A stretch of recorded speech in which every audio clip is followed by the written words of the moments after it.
Hi hello ನಮಸ್ಕಾರ. ನಂದಾಬಾಗಿ ಚಾನಲ್ಗೆ ಸ್ವಾಗತ. ನಾನು ಸಿಂಪಲ್ ಆಗಿ ಮೂಲಂಗಿ ಪಲ್ಯ ಮಾಡುವ ವಿಧಾನವನ್ನು ಹೇಳ್ತಾ ಇದ್ದೀನಿ.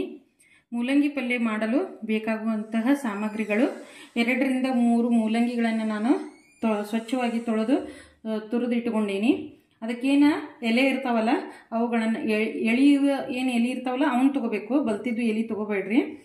ಅವನ್ನು ತೊಳೆದು ಚಿಕ್ಕ ಚಿಕ್ಕದಾಗಿ ನಾನು ಎಳೆಯಾಗಿ ಹೆಂಚಿಬಿಟ್ಟು ಇಟ್ಕೊಂಡೀನಿ. ಒಂದು ಈರುಳ್ಳಿ, ನಮ್ಮ ಕಡೆ ಏನು ಉಳ್ಳಾಗಡ್ಡಿ ಅಂತಾರಲ್ಲ ಅದನ್ನು ಚಿಕ್ಕ ಚಿಕ್ಕದಾಗಿ ಹೆಂಚ್ಕೊಂಡು ಇಟ್ಕೊಂಡೀನಿ. ಒಂದು ಮೆಣಸಿನ್ಕಾಯಿ ತೊಗೊಂಡೇನಿ, ಹಸಿ ಮೆಣಸಿನ್ಕಾಯಿ ತೊಗೊಂಡೇನಿ. ಸ್ವಲ್ಪ ಕೊತ್ತಂಬರಿ ಸೊಪ್ಪನ್ನು ತೊಗೊಂಡೇನಿ. ಅರ್ಧ ಟೇಬಲ್ ಸ್ಪೂನ್ ಅಷ್ಟು ಉಪ್ಪನ್ನು ತೊಗೊಂಡೇನಿ. ನಿಮಗೆ ರುಚಿಗೆ ತಕ್ಕಷ್ಟು ನೀವು ಹಾಕೋಬಹುದು. ಆಮೇಲೆ ಅದಕ್ಕೆ ಬೇಕಾಗುವಂಥ ಒಗ್ಗರಣೆಗೆ ಬೇಕಾಗುವಂತಹ ಸಾಸಿವೆ ಜೀರಿಗೆಯನ್ನು ತೊಗೊಂಡೇನಿ. ಒಂದು ಸ್ವಲ್ಪ ಅಡುಗೆ ಎಣ್ಣೆಯನ್ನು ತೊಗೋಬೇಕು. ನೋಡ್ರಿ, ಇಲ್ಲೇ ನಾನು ರೊಟ್ಟಿ ಮಾಡೀನಿ. ಆ ರೊಟ್ಟಿ ಮಾಡಿರುವಂತಹ ಒಂದು ತೆವೆ ಐತಲ್ಲ ಅದು ಬಿಸಿಯಾಗಿರ್ತತಿ, ಅದ್ರೊಳಗೆ ಮಾಡಕತ್ತೀನಿ. ನೀವೇನು ಮಾಡ್ಬೋದು, ಒಂದು ದಪ್ಪ ತಳದ ಪಾತ್ರೆಯನ್ನು ತೊಗೊಂಡು ಮಾಡ್ಬೋದು. ಈ ತೆವೆ ಒಳಗೆ ಅಂದ್ರೆ ಹಂಚಿರ್ತತಲ್ಲ, ಹಂಚೊಳಗೆ ಯಾಕೆ ಮಾಡಕತ್ತೀನಿ ಅಂತಂದ್ರಪ್ಪ, ಇದ್ರೊಳಗೆ ಮಾಡಿದ್ರೆ ಪಲ್ಯ ಭಾಳ ಟೇಸ್ಟಾಗಿ ಆಗ್ತತಿ. ಇದಕ್ಕೆ ಮೊದಲಿಗೆ ಏನು ಮಾಡ್ಬೇಕಂತಂದ್ರೆ 2 ರಿಂದ 3 ಟೇಬಲ್ ಸ್ಪೂನ್ ಅಷ್ಟು ಎಣ್ಣೆಯನ್ನು ಹಾಕೋಬೇಕಾಕೈತಿ.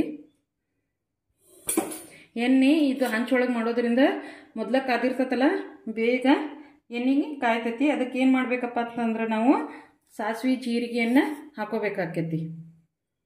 ನೋಡ್ರಿ, ಎಣ್ಣೆ ಕಾದತಿ, ಅದಕ್ಕೆ ಸಾಸಿವೆ ಜೀರಿಗೆಯನ್ನು ಹಾಕೋಬೇಕಾಕೈತಿ. ಸಾಸಿವೆ ಜೀರಿಗೆ ಆದಮೇಲೆ ನಾವೇನು ಹೆಂಚ್ಕೊಂಡು ಇಟ್ಟಿರ್ತೀವಲ್ಲ ಮೆಣಸಿನ್ಕಾಯನ್ನು ಅದನ್ನು ಹಾಕೋಬೇಕಾಕೈತಿ. ನೋಡ್ರಿ, ಸಾಸಿವೆ ಜೀರಿಗೆ ಹುರಿದಾವ, ಚಟ್ಪಟ್ ಅನ್ನಕತ್ತವ.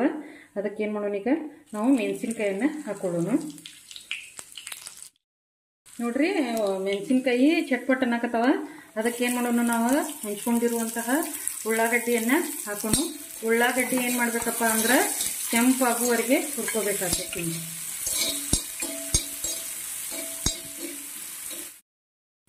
ನೋಡ್ರಿ, ಈಗ ಉಳ್ಳಾಗಡ್ಡಿ ಕೆಂಪಂಗೆ ಹುರಿದಾವ. ಇದಕ್ಕೆ ಏನು ಮಾಡ್ಬೇಕಂದ್ರೆ ಈಗ ಉಪ್ಪು ಹಾಕೊಂಡು ಬಿಡ್ಬೇಕು.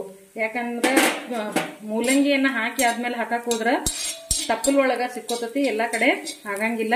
ಒಂದು ಕಡೆ ಉಪ್ಪು ಬರ್ತೈತಿ, ಒಂದು ಕಡೆ ಸಪ್ಪಗಾಗ್ತೈತಿ.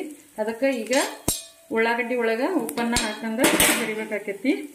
ಆಮೇಲೆ ಅದಕ್ಕೇನು ನಾವು ತುರ್ಕೊಂಡಿರ್ತೀವಲ್ಲ ಮೂಲಂಗಿ ಅದನ್ನೆಲ್ಲ ಹಾಕೋಬೇಕಾಗ್ತೈತಿ.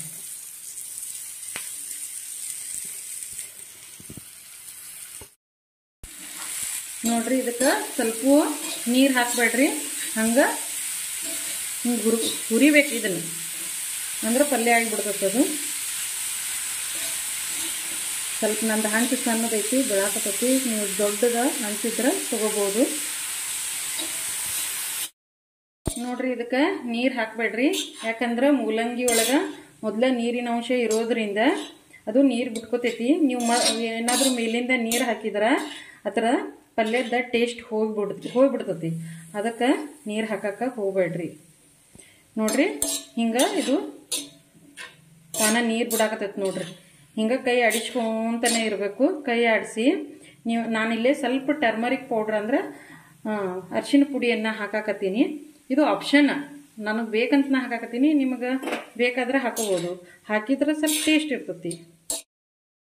ನೋಡ್ರಿ, ಎಲ್ಲ ಹಿಂಗೆ ತಿರುವಾಡಿ ಆಮೇಲೆ ಏನು ಮಾಡಬೇಕು, 1 ನಿಮಿಷ ಅದಕ್ಕೆ ಒಂದು ಮುಚ್ಚಳವನ್ನು ಮುಚ್ಚಿ ಬಿಡಬೇಕಾಗ್ತೈತಿ. ನೋಡ್ರಿ, ಈಗ ಪಲ್ಯ ಹೆಂಗೆ ನೋಡ್ರಿ ರೆಡಿ ಆಗೈತಿ. ನಾವು ಈ ಪಲ್ಯವನ್ನು ಚಪಾತಿ, ಜೋಳದ ರೊಟ್ಟಿ ಒಂದಿಗೆ ನಾವು ಹಚ್ಕೊಂಡು ತಿನ್ಬೋದು. ನೋಡ್ರಿ, ಮೂಲಂಗಿ ಪಲ್ಯ ರೆಡಿ ಆಗೈತಿ. ರೊಟ್ಟಿ ಮತ್ತು ಚಪಾತಿಯೊಂದಿಗೆ ತಿನ್ನಕ್ಕೆ ಭಾಳ ಟೇಸ್ಟಾಗಿರ್ತೈತಿ, ರುಚಿಯಾಗಿರ್ತೈತಿ. ಈ ಒಂದು ರೆಸಿಪಿ ನಿಮಗೆ ಇಷ್ಟವಾದಲ್ಲಿ ನಮ್ಮ ಚಾನಲನ್ನು ಸಬ್ಸ್ಕ್ರೈಬ್ ಮಾಡಿ, ಈ ವಿಡಿಯೋವನ್ನು ಹೆಚ್ಚೆಚ್ಚು ಶೇರ್ ಮಾಡಿ.